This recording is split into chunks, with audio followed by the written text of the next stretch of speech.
She may be the darling of many progressive Democrats, but freshman Congresswoman Alexandria Ocasio-Cortez is taking enormous criticism from some in her own party and her own state for her role in Amazon's decision to cancel plans for a huge investment in New York. Here's correspondent Doug McElway. Democrats are often called the party of the big tent, but critics say Amazon's decision to bail on a new headquarters in Queens, New York has exposed the party's other reputation as a circular firing squad. Why in the world would you celebrate driving 25,000 jobs out of Long Island City? I mean, that is just ridiculous. Amazon said the average salary for those 25,000 new employees would have exceeded $150,000 per year, bringing in an estimated $27.5 billion in tax revenues over the next 25 years. A windfall, especially considering the state only had to give up $3 billion in tax incentives to entice Amazon. But the increasing leftward anti-business tilt of the party helped poison the deal. One Amazon executive told NBC, quote, "If you talk to Alexandria Ocasio-Cortez, it's never Amazon." What this is a celebration of is that everyday people in the community stood up and they wanted a say in what was happening in their own backyard. Polls found a majority of New Yorkers supported the deal, despite Amazon's non-union policy, even in this union-rich city. And see what basically we're left with now. The bombed out cars in our neighborhood. This is not Shangri-La over here.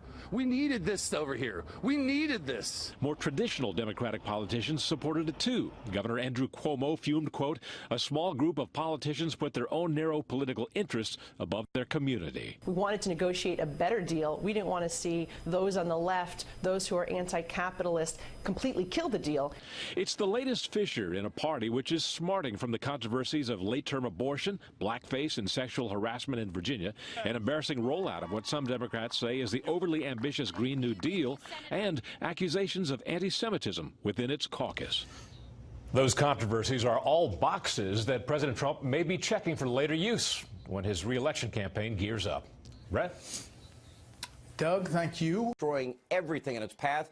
Now, just this week, Amazon announced that it is canceling plans for its New York City expansion following attacks from leftists, extremists, progressives, and lawmakers like Congresswoman Alexandria Ocasio-Cortez. Now, dealing an embarrassing blow to Governor Andrew Cuomo and Comrade Mayor Bill de Blasio. Well, now the move would have brought 25,000 jobs to the city. Reported average salary, $150,000, but they would have paid $3 billion in tax breaks for it. The Congresswoman praised the exit, writing, "Every day, New Yorkers and their neighbors defeated Amazon's corporate greed," prompting Amazon to fire back, accusing her of being, quote, "never Amazon." Okay, adding that the company doesn't want to, quote, work in this environment in the long term. To be fair to the Congresswoman, she does have one point. Why are they paying just one company? Not every business in New York. Why does one company get $3 billion in tax breaks and grants? Every other business gets nothing. And by the way, for the last 2 years, Amazon has paid zero in federal income taxes. Now, we should all want a lot more equal playing field. Maybe they'll think in New York, let's cut everybody's taxes, because maybe that would foster competition, innovation, invite a business-friendly environment. This is still a loss of jobs opportunity, but is it really something to celebrate? And by the way, now she's calling on that $3 billion to be spent on teachers in the subway. However, she didn't figure out the $3 billion in incentives was based on the job creation. So there's not a pot of gold out there to be spent. To have more tax revenue, you actually need people paying taxes. So it looks like all of this may have set off a war within the Democratic Party. Governor Cuomo accusing New York Democrats of, quote, putting their own political interest above their community. Although, Governor Cuomo, you've done the same thing. He has been banning fracking of natural gas that would create hundreds of thousands of high-paying jobs in upstate New York. Think of the revenue that he's losing there to tap in this vast resource that we have.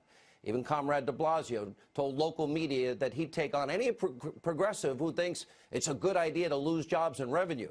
Now, the New York Times writes that, quote, the Amazon fight has exposed deep fissures within the Democratic Party, so much so that even conspiracy theory TV, MSNBC, they're actually sounding the alarm. They're not liking the fighting. Watch this. Somebody like Amazon comes to your area, that attracts other tech giants. The opportunities lost there are extraordinary. When you have Alexandria Ocasio-Cortez, who I find extremely dangerous at this point, and if people don't in the party don't start to speak up against people like Alexandria Ocasio-Cortez, who is young and dynamic, but does not know what she's talking about. And what's shocking to me is yet once again she shows how little she understands not just economics, but even unemployment. She's the one who said the reason unemployment is so low is because a lot of people have 2 jobs. She needs to learn basic things about what it to be a representative. Now, this fits exactly with what I've been saying. The Democratic Party has now been taken over by a new radical, extreme Democratic Socialist wing, and that's what they want. And don't forget, by the way, about Ocasio-Cortez, in her particular case, the new Green Deal. That's going to destroy the lifeblood of our economy, abolish ICE, an agency which captures criminals and human traffickers. And by the way, free handouts, free education, free college, free health care, free retirement, whether you're willing or unwilling to work, everything's free, and a 70% marginal tax rate to boot. Now, to the Congresswoman's credit, she is the new leader of the Democratic Party. Congratulations, Congresswoman. 2020 Democrats are all signing on to a lot of what she's selling. They're sending the message loud and clear. This radicalism is here to stay. All right, joining us now with reaction, Fox News contributor, former Speaker of the House, Newt Gingrich. By the way, new podcaster himself. It's called Newt's World. And by the way, Jesse's not going to like that. And it's available on Apple Podcasts and anywhere you go for your podcast.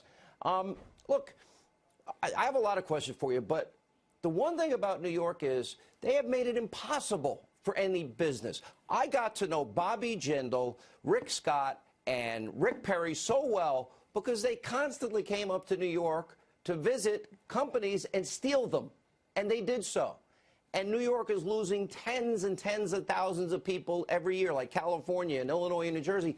Meanwhile, Texas and Florida gaining nearly 400,000 new people moving in every year. Basically, Amazon comes in and says, hi, we'd like to create a bunch of jobs. We want some tax breaks to create the jobs. But in the end, I think they're talking about like 25,000 jobs. Now, the multiplier effect in housing, in local grocery stores, across the board is huge. Look, but this is a party now that in 10 years they want to eliminate airplanes. They don't want us eating meat. Everything is going to be free, guaranteed Bill of Rights, free jobs, sustaining wage, family leave, medical leave, vacation, retirement security, healthy food guaranteed by your government, K through college and trade school, everything is paid for. Free health care, but you can't have private insurance, free housing, no economic, it's an environment free of monopolies, in other words, takeover of industry, and free security economically, whether you're unable or unwilling to work. I'm watching here, in the last 3 weeks it suddenly hit me. When Booker, Senator Booker, gets up and announces he's vegan and we should quit eating meat, and I'm thinking to myself, okay, so the Republicans get everybody who likes McDonald's, Wendy's, Burger King, they get the vegans? It's going to be a great year. I'm telling you, it's going to be a great year. All right, Mr. Speaker, you just made my weekend. That was great. I love all that food, but I can't eat what I want every day. It stinks, but I do sometimes. All right, thank you. Thank you.